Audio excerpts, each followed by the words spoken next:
Bien, gracias a usted por continuar con nosotros. Seguimos en esta próxima hora y un tema muy importante que yo quisiera que pusiéramos atención. Y si usted tiene una consulta, una pregunta, pues la puede hacer. Ya tenemos en contacto al licenciado Mario Rolando Palma Guillén. Él es máster en economía, economista FOSDEL, del Foro Social de la Deuda Externa y Desarrollo en Honduras, consultor en materia de políticas públicas y también docente universitario. Licenciado Mario Rolando Palma, bienvenido a este análisis que vamos a realizar este día, esta noche, aquí en el canal 22, en este su programa Mesa Directa. Buenas noches, licenciado. Muy buenas noches. Muy buenas noches, muchas gracias por la invitación, ¿verdad?, a compartir un poco de nuestro trabajo en el FOSDEL, ¿verdad?, sobre los temas de economía nacional que obviamente nos interesan a todos. Para mí es muy especial estar en un programa tan importante para la zona central del país, uno de los medios de comunicación más vistos en la zona central, entonces les agradezco la invitación. Gracias a usted, licenciado, por aceptar esta invitación. Sabemos pues de que hay temas importantes y este tema yo sé que muchos medios de comunicación lo han tenido, ¿verdad? Y que también para nosotros aquí en Canal 22 es muy importante que analicemos cómo está la situación económica en nuestro país en estos 100 días de este nuevo gobierno que comanda don Tito Nasri Azura Sablas. Ustedes saben el análisis, el aumento a los combustibles que se ha estado dando cada semana, el aumento a la canasta básica. Tenemos una guerra allá en el otro lado del charco, como dicen, que está afectando los precios de los combustibles y que nos está afectando prácticamente a nosotros, licenciado Mario.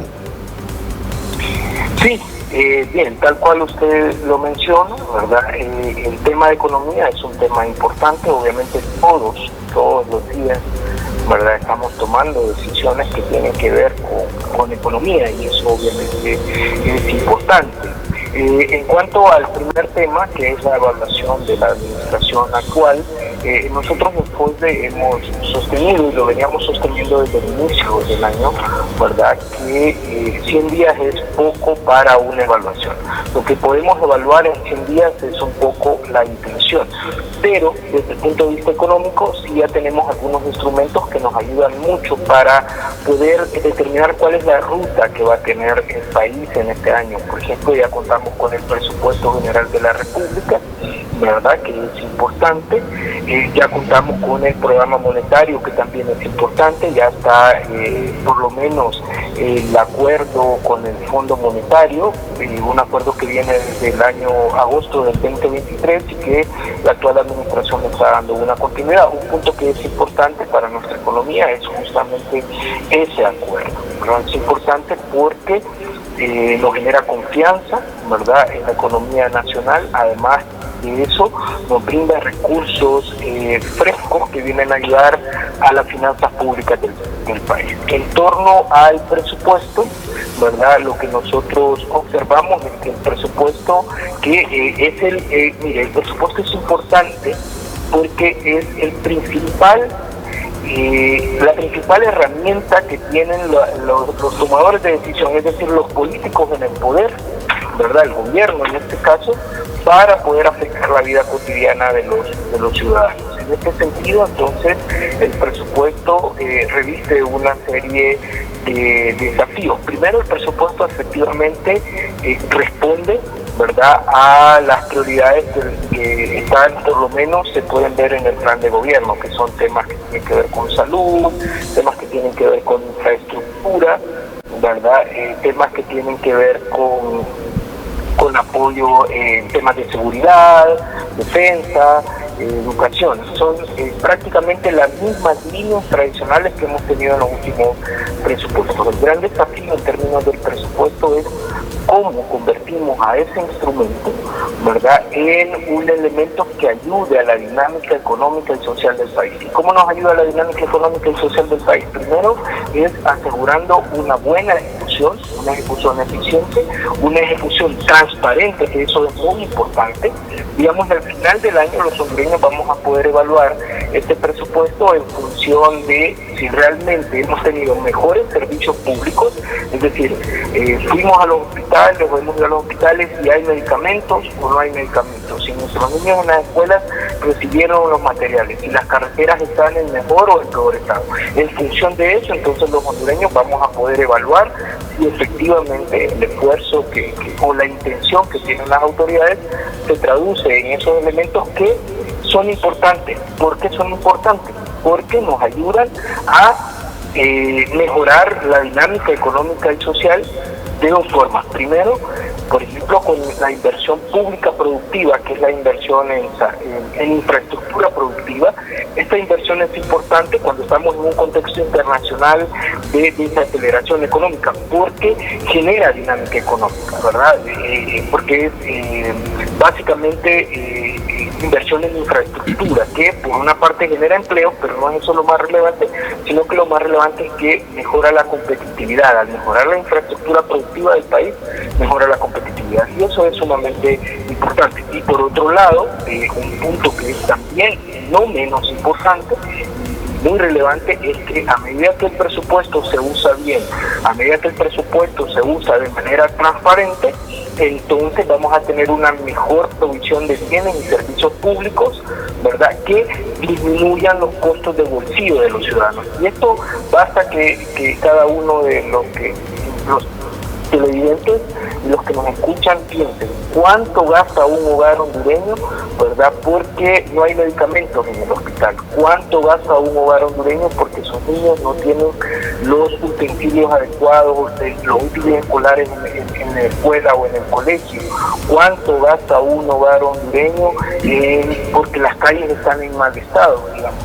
Cuánto gasta un hogar hondureño porque el servicio de electricidad no es bueno en el país. Entonces, todas estas deficiencias, ¿verdad?, se traducen en mayores costos para los hogares, mayor presión para los hogares. En un contexto de crisis, que ya vamos a verlo más adelante, que es de los temas que usted dio en su introducción, entonces obviamente se vuelve mucho más importante para el país. El otro desafío en términos del presupuesto, aparte de la eficiencia y la transparencia que ya le he mencionado, tiene que ver con el financiamiento. Definitivamente en el país debemos de tener una revisión del sistema tributario. ¿Para qué? Para dos cosas que son importantes. Para que cada uno de los hondureños, ¿verdad?, en función de nuestros ingresos, podamos aportar, ¿verdad?, financieramente para el presupuesto, pero también que los tomadores de decisión, ¿verdad?, los que encargados de ejecutar ese presupuesto lo ejecuten de manera eficiente y de manera transparente, con las ventajas, ¿verdad?, que ya le he mencionado. Ahora bien, licenciado. Bien, sí, ahora bien, yo tengo una pregunta. El haber hecho una promesa de campaña del señor presidente don Tito Nasri Fura en una campaña de austeridad y que prácticamente no está cumpliendo, y que prácticamente fue una promesa de campaña, ¿es peligroso jugar con ese tipo de campañas de austeridad, viendo que es un gobierno que tiene que gastar? No se puede aplicar un gobierno de austeridad en un país que está en desarrollo, licenciado Mario. Bien, mire, ese tema y esa reflexión que usted hace es sumamente importante, porque cuando hablamos de manejo de presupuestos, uno de los puntos importantes tiene que ver con la austeridad. Por eso uno de los temas que el FOSDE propone es el siguiente, que tiene que ver una revisión del sistema tributario, ¿verdad?, en el país. ¿Por qué? Porque es un sistema tributario sumamente regresivo, que descansa en gran parte en los impuestos que paga la clase media del país, ¿verdad? Entonces ahí hay que una clase media que, dicho sea de paso, por documentos del Banco Mundial, es una de las clases medias más pequeñas de la región. Entonces, obviamente, esto es importante. ¿Por qué? Porque entonces, cuando no tenemos esa capacidad por la gran cantidad de necesidades que hay, de realmente poder traducir esa intención de una reducción de gasto,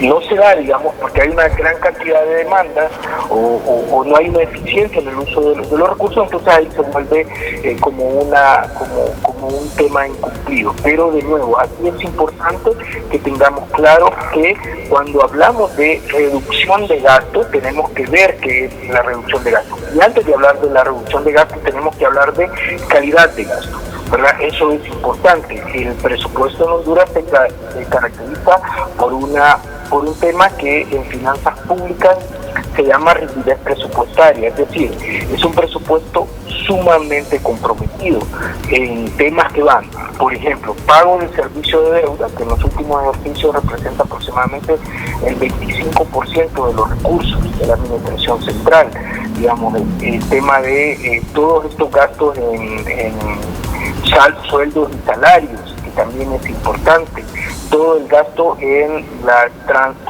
transferencias constitucionales que se llaman, que son los rígidos, por ejemplo, lo que se le da a la Universidad Nacional Autónoma, lo que se le da al Poder Judicial, el 11% que se da a las alcaldías, ¿verdad?, el tema del Ministerio Público. Entonces eso lo lleva a un tema de rigidez presupuestaria, es decir, el margen que tiene el gobierno de recursos para accionar en temas de contingencia es sumamente bajo. Si a eso le sumamos entonces las ineficiencias por temas de corrupción, que es un tema estructural en el país, las ineficiencias por temas de falta de financiamiento, las ineficiencias por curvas de aprendizaje, entonces el tema se vuelve mucho más complejo de poder poner en práctica. Y no volvemos a repetir aquí el hecho es que el presupuesto se traduzca en una mejora de prestación de bienes y servicios públicos.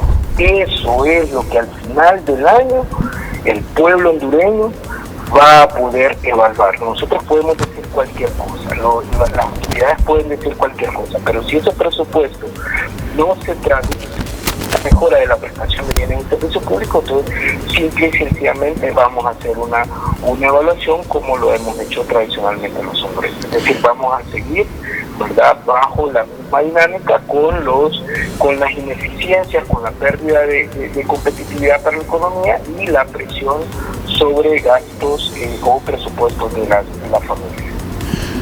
Para su criterio, en cuanto a evaluación por dependencias del Estado, en este nuevo presupuesto vimos que prácticamente lo que son dependencias del Estado que más urgen, que se le debe de elevar el presupuesto, estoy hablando de educación, estoy hablando de salud y más que todo hacer énfasis en salud. Se le debió haber dado un poco más de presupuesto a estos 12 pues lo que son oficinas o entidades del gobierno, y estoy hablando de salud, viendo la situación de los hospitales que prácticamente están desabastecidos de medicamentos, hospitales que prácticamente tienen el equipo médico pero no pueden ser reparados por la situación económica, licenciado Mario. Sí, bien, aquí hay dos temas que son importantes. Miren, nosotros en el FOSDE hemos puesto a disposición de la ciudadanía un documento donde hacemos un análisis, ¿verdad?, sobre el presupuesto, buscando siempre construir por la relevancia que el presupuesto tiene. Y lo que nosotros observamos es que, tal cual siempre sucede, ¿verdad?, en función de las intenciones, las Secretaría de Salud, la Secretaría de Educación, la Secretaría de Defensa, Seguridad, ¿verdad? Y en este caso de Infraestructura, ¿verdad? Son las secretarías que más recursos se les han asignado en este presupuesto. Pero la experiencia lo que nos dice es que prácticamente casi todos los gobiernos, ¿verdad? Fíjense que aquí vuelvo a algo.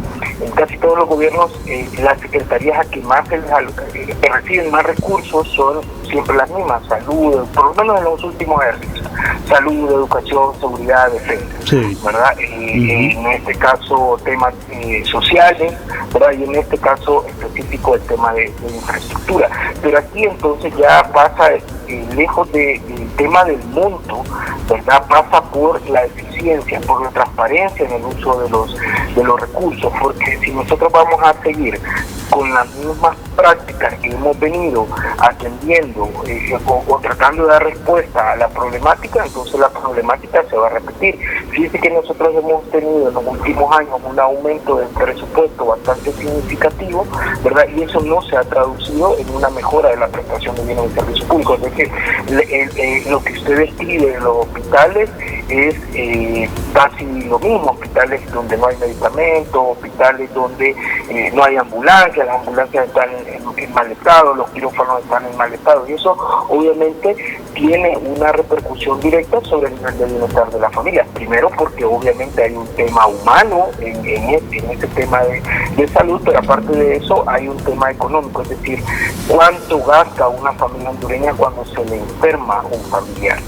Yo les puedo apostar, y de acuerdo a datos que nosotros tenemos en el fondo de muchos estudios que se han hecho, una de las mayores presiones sobre los presupuestos es cuando un familiar se enferma. Inclusive, se dice que nosotros después de tener unos análisis en donde cuando un familiar se enferma es hasta un detonante para migración. El tema de salud es un detonante para migración, porque es sumamente costoso ese tema, ¿verdad? Entonces, no es tanto el término de cuánto se les asigna, sino que los recursos se manejen de forma eficiente, se manejen de forma transparente. Y aquí ¿cuál es el tema aquí? Que hay que observar cuáles son los cuellos de botella que hemos tenido en los últimos años en la ejecución, ¿verdad? Para poder mejorar esos temas. La ley de contratación del Estado es un tema que debe ser revisada, ¿verdad? Para facilitar la dinámica de ejecución presupuestaria bajo dos marcos: eficiencia, que es la correcta toma de decisiones para darle solución a la problemática, y el otro tema es transparencia, que es uno de los desafíos más grandes y uno de los problemas estructurales que enfrenta nuestra sociedad. Licenciado Mario, una pregunta que yo siempre he querido hacérsela en base a la tasa de seguridad. Usted sabe que la tasa de seguridad, a usted le están quitando un tanto por ciento porque tiene una cuenta de ahorro en el banco. Si usted va a un banco a cambiar un cheque, le están reduciendo también. Pero esta tasa de seguridad, como lo dice su nombre, tasa de seguridad, a mi criterio, se lo digo honestamente, ya no se debe de inyectar al Ministerio de Defensa o al Ministerio de Seguridad ese dinero que a usted, a mí, a todos los televidentes le están reduciendo por tener una cuenta bancaria o cambiar un cheque.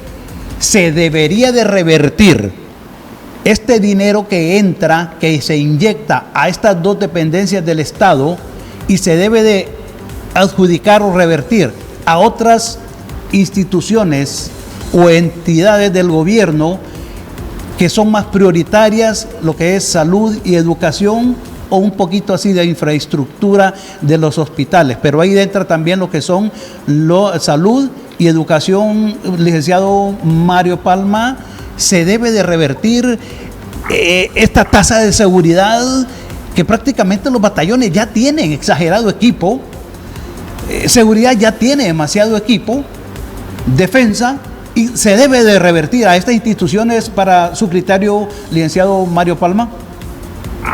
Bien, mire, esa es una muy importante reflexión, porque ahí es donde tenemos nosotros un tema de la deficiencia de la prestación de bienes y servicios públicos, ¿verdad? Obviamente, así a priori, yo no me atrevería a decirle si se debe de eliminar o no, ¿verdad? Porque obviamente debe ser parte de una serie de análisis. y voy a explicar por qué debe ser parte de una serie de análisis.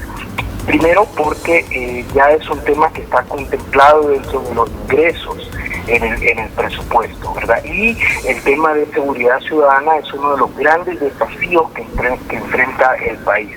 ¿Por qué? Porque a pesar de que tenemos años de que se están hablando de estos temas de impuestos, de este tipo de impuestos, de recursos destinados al tema de seguridad, los indicadores de seguridad no mejoran en el país.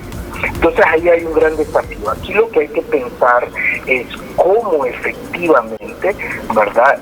Con estos recursos se desarrolla una estrategia integral de seguridad que pasa por, primero, lo que usted, una muy buena reflexión que usted hacía en el sentido de, bueno, vamos a tratar de atacar un poco las causales, ¿verdad? Con educación, con salud, que también es importante, buscar dinamizar la generación de ingresos, que eso es importante. Vamos a buscar también el tema de fortalecer la policía, todo ese tema de prevención, que también es importante, pero hay que fortalecer la investigación, porque uno de los principales problemas que hay en tema de seguridad en el país pasa por lo que los abogados le llaman impunidad, que en economía se llama certeza de castigo. Es decir, en Honduras no hay una investigación real en términos de criminalidad, en términos de seguridad. Entonces, por eso es que no logramos, ¿verdad?, mejoras significativas. Y si a esto le sumamos que nuestros vecinos sí realmente están teniendo respuestas,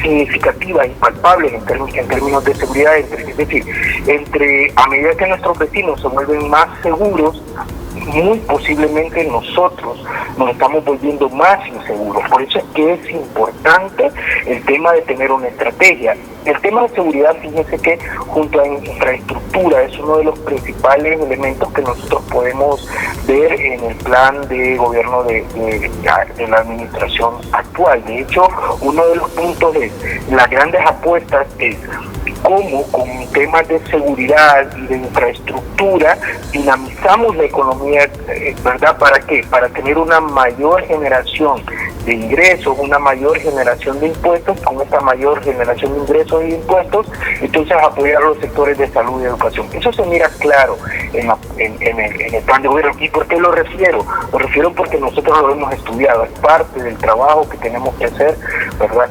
Para dar una opinión. Entonces debemos de tener una estrategia adecuada para el tema de criminalidad, para el tema de seguridad. Esos indicadores deben de ser mejorados. ¿Por qué?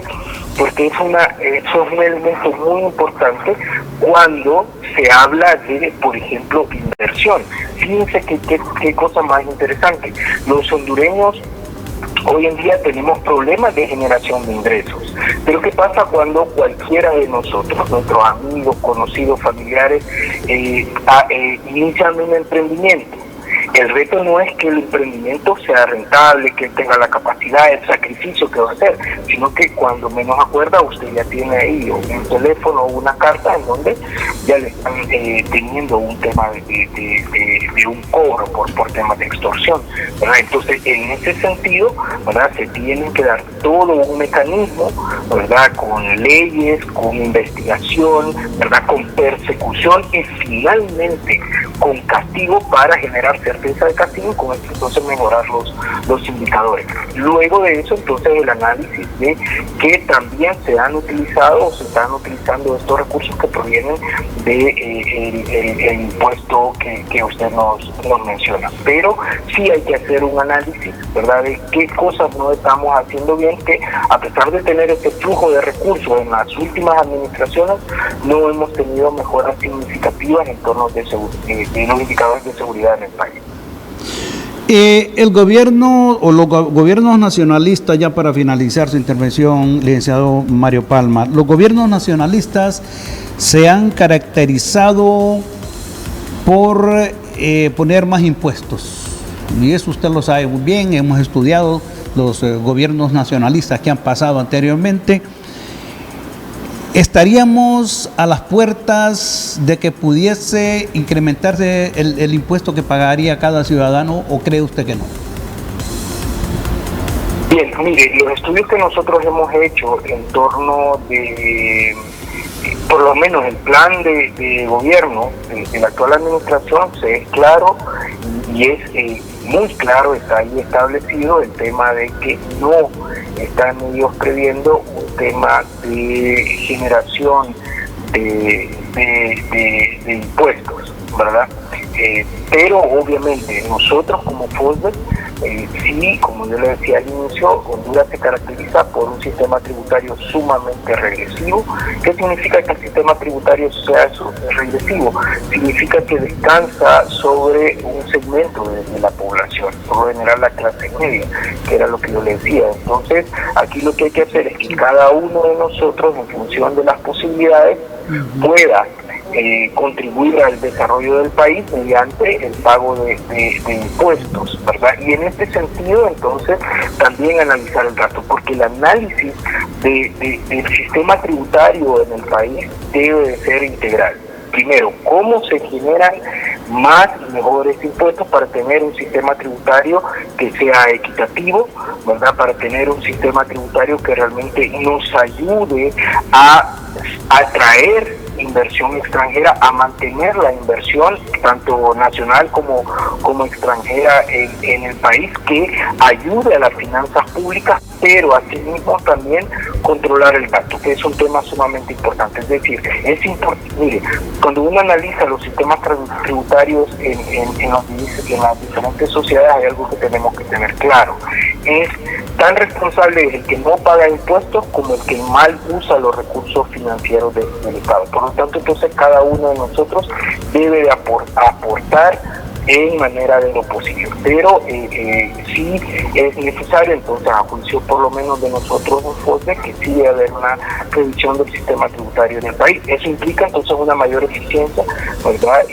Y una mayor justicia, ser más equitativo en términos, porque esa es la palabra realmente, ser más equitativo, menos regresivo en términos del sistema tributario del país. Ahora, platicamos en relación, analicemos la situación de los combustibles. Al inicio lo decíamos. Si ya prácticamente no hay guerra entre estos países productores de petróleo, ¿por qué el precio de combustible sigue aumentando si hay abastecimiento de combustibles en el país, licenciado Mario? Bien, mire, ese tema es muy relevante. ¿Por qué? Porque prácticamente el tema de la afectación por este conflicto es hacia todas las economías del mundo. Si bien es cierto, en el hemisferio que nosotros estamos, nosotros no tenemos en el corto plazo problemas de abastecimiento, sí tenemos problemas en términos de precios. ¿Por qué? Porque no solamente están aumentando el precio de los carburantes, sino que prácticamente hay un aumento prácticamente de costos en toda la logística de traslado de mercancías. ¿Por qué? Por un tema de tiempo, por un tema de seguros o por un tema mismo de costos de carburantes para movilización de mercancías. Entonces eso en el país nos lleva a, como nosotros somos una economía pequeña, sumamente abierta, entonces nos lleva a una serie de riesgos que van desde el punto de vista macroeconómico o de finanzas, de economía de nación.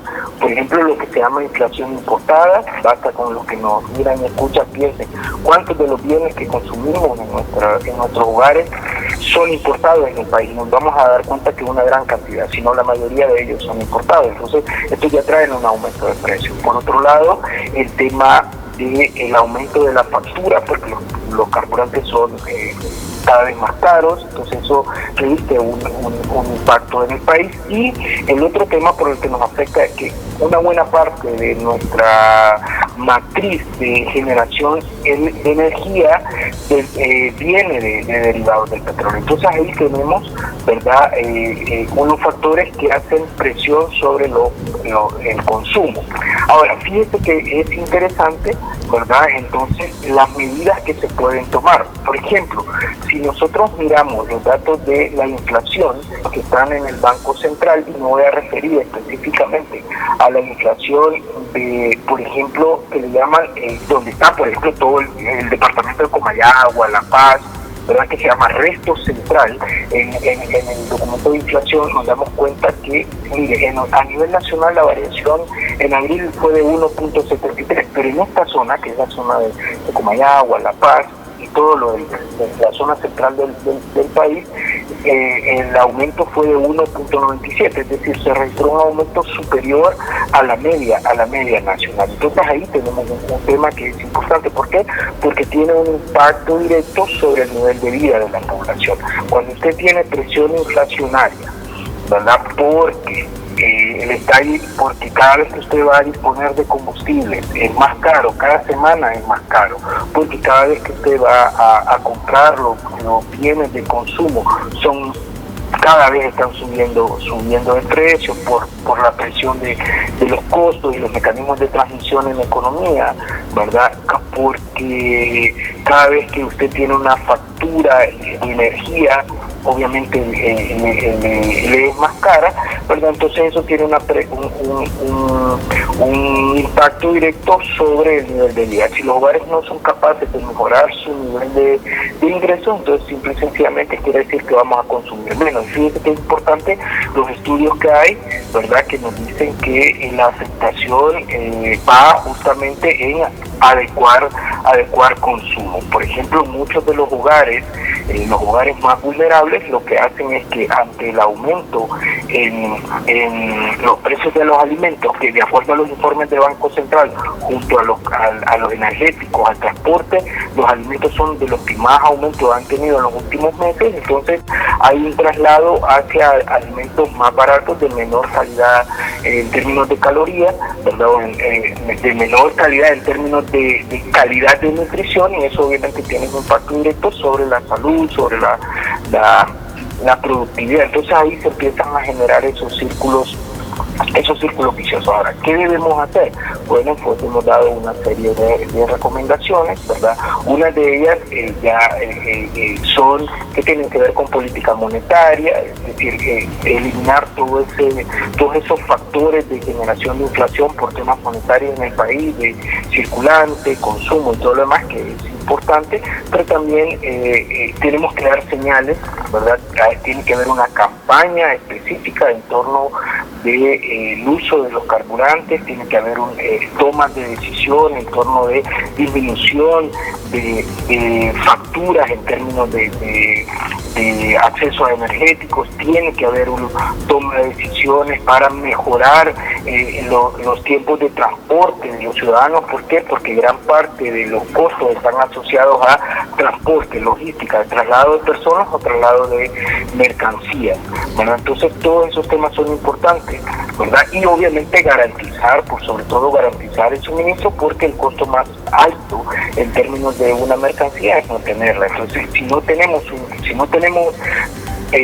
temas de carburante, o si no tenemos suministro eléctrico, entonces sin duda alguna que los costos son mayores, y siempre los más afectados son los más vulnerables, claro, porque no tienen manera de poder soslayar la ausencia de energía eléctrica. Sí. Yo Correcto. soy de una idea de Comayagua, por eso para mí es especial estar en este programa.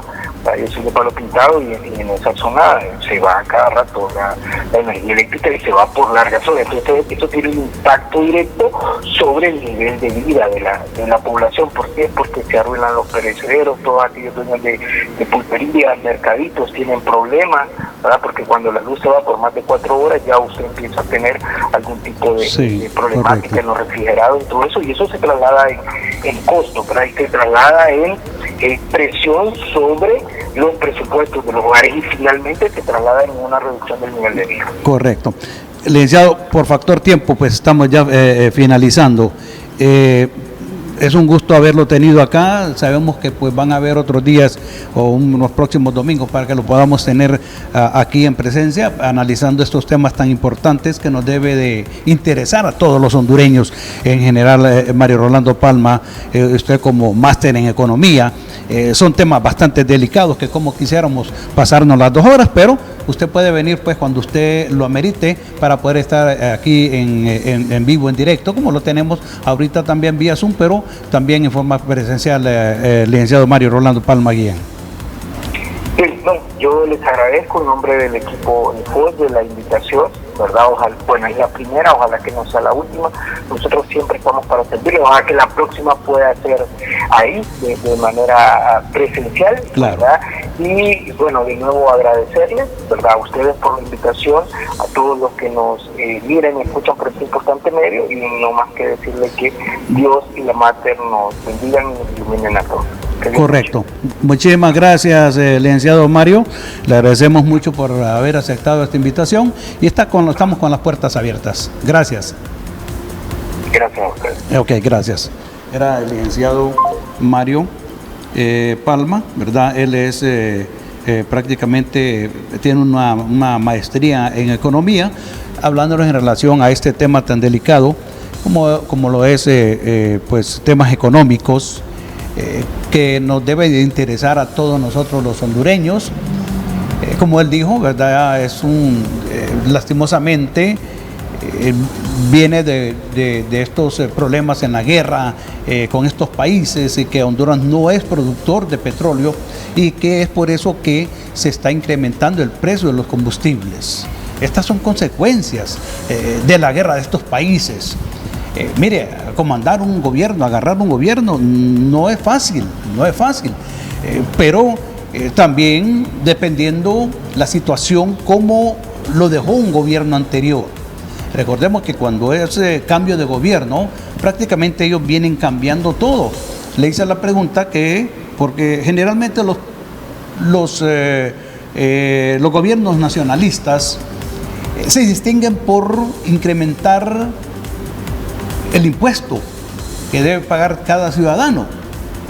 Pero prácticamente el licenciado Mario Rolando Palma Guillén, él desvirtúa eso. No hay incremento a los impuestos que pagamos cada hondureño, porque el gobierno tiene su fondo donde puede hacer uso de ese dinero para poder pues subsidiar el combustible, pero lastimosamente no lo puede hacer al 100%, porque entonces se descuidaría otras dependencias del Estado, y esto pues viene a causar grandes problemas, como los que están sucediendo ahorita por el poco abastecimiento de medicamentos de los hospitales. El equipo también, equipo que tal vez está obsoleto o que se arruinó y no se puede mandar a arreglar, las ambulancias generalmente, y que este incremento de un traslado a Tegucigalpa viene a repercutir, o a caer prácticamente en el bolsillo de los pacientes o de las personas que lo usan, ¿verdad? Entonces, estamos viviendo pues grandes problemas económicos dentro del país. Somos un país, y lo vamos a decir así honestamente, que dependemos de otras organizaciones de otros países para que nos puedan ayudar, para que nos puedan favorecer en cuanto a diferentes actividades, rubros dentro de nuestro país. Si nuestro país fuera un país productor, por ejemplo, de granos básicos, no dependeríamos de otros países que nos estén donando alimento. Es un poco difícil cuando algunas maquilas se están cerrando. La semana pasada cerró la maquila Hildas, que produce ropa de exportación. Prácticamente más de 450 empleados quedaron desempleados por el cierre de la maquila Hildas. Vea usted, más desempleo para este país se nos viene. Están viendo la situación económica un poco difícil. Sabemos que el señor presidente Tito Nasser Yafura Sablas, él está haciendo todo humanamente posible con su equipo de economía, de las finanzas, para poder pues al menos parar que el dólar, o que el empira, vaya bajando en una forma estrepitosamente. ¿Cuánto cuesta un dólar al cambio del empira? Usted va a cambiar al banco, se lo van a meter tal vez por 27, 28, cuesta un dólar, ¿verdad? por el lempira. O sea, son 27 y pico lempiras que usted va a pagar cuando va a cambiar dólares. Si usted va a viajar, necesita dólares, va a un banco, lo van a ahorcar. Y entonces, pero es algo que usted tiene que hacerlo. Lo primordial que está haciendo este gobierno y que pudiera hacer es tratar de parar este incremento que va a la baja del lempira, que se nos siga devaluando el lempira tanto, porque esto es muy peligroso. Ya estamos prácticamente 27, 28 lo que está pagando usted por $1, y es bastante duro para las personas que quieren viajar, que quieren traer producto de Estados Unidos, y ya es un poco caro.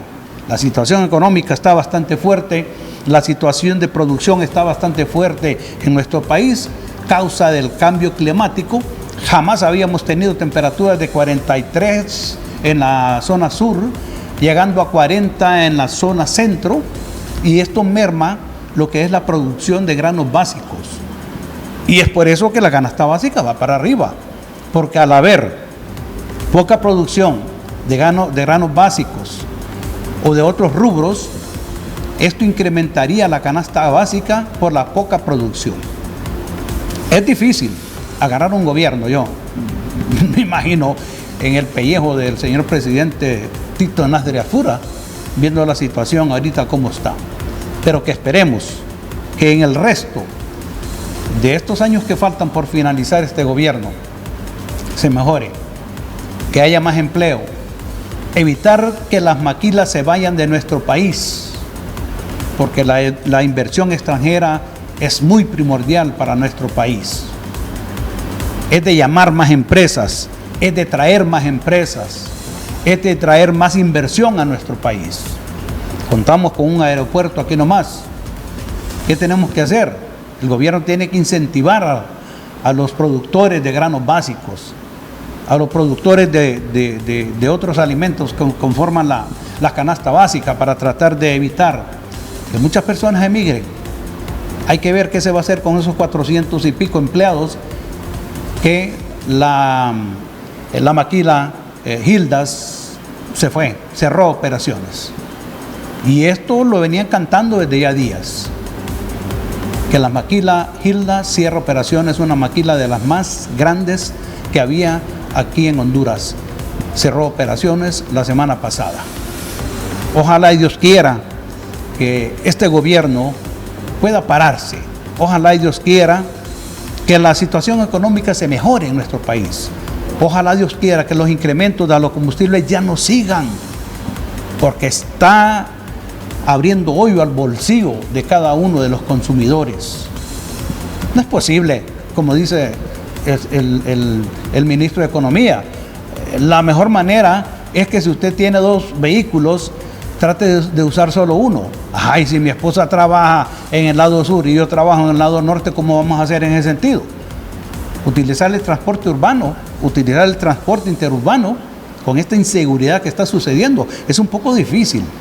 Y hay que tratar de economizar combustible, sí, pero debe hacerlo el gobierno de la República. Debe de hacerlo ellos mismos para empezar a economizar el combustible, porque se ha visto un despilfarro. Aquí los fines de semana, los vehículos del Estado andan haciendo de las suyas las horas inhábiles. Muchos vehículos del Estado se mira ahí. ¿Qué tiene que hacer? Tiene que empezar en casa, señor Tito Nasri Afura, para poderle dar consejo a usted a la población también. Controle sus entidades del Estado, primero, en reducir el gasto del combustible, para que den el ejemplo. Ha sido un placer haber estado con ustedes este domingo en este su programa Mesa Directa. Esperamos pues de que le haya gustado este tema, y así como este tema vamos a estar tocando este tipo de temas, porque son muy importantes, porque el hondureño solo sabe quejarse, pero no opina. Hable, diga. Están abiertos los teléfonos. Próximo domingo, si así Dios lo permite, vamos a estar una vez más en este su programa Mesa Directa de Canal 22. Buenas noches, que Dios nos bendiga.